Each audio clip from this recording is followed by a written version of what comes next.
所有的婆媳问题根本都在男人。Hello， 大家。其实一个男人对你如何，你一定是心里有数的。我经常收到一些妹妹的私信，问我她男朋友到底爱不爱她。这个世界上只有2个东西是藏不住的，第一是咳嗽，第2个就是爱。当你问出这个问题的时候，其实答案已经跃然纸上了。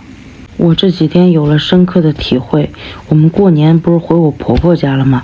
这对我俩来说就是前所未有的挑战，因为之前从来没有一起生活过。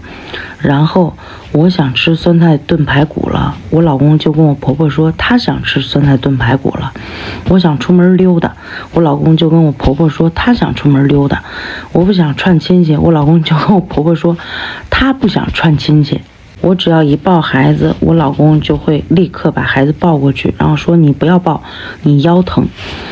我婆婆喂奶呀、哄娃呀方式不太对，我看到了，然后我就传达给我老公，我老公就会去跟他妈妈说，妈你应该这么抱，然后那么喂。对，有这样的老公，真的是安全感爆棚，何惧婆媳关系。发展到后边就是我一抱孩子，我婆婆就立刻把孩子抢过去说你不要抱，你腰疼。然后我一洗奶瓶，我公公就会把奶瓶抢过去洗。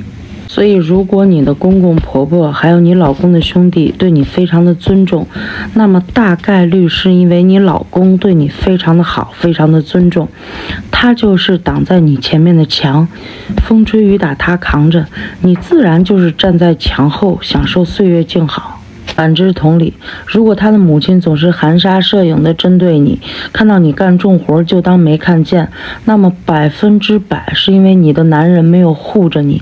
所有的婆媳问题根本都在男人。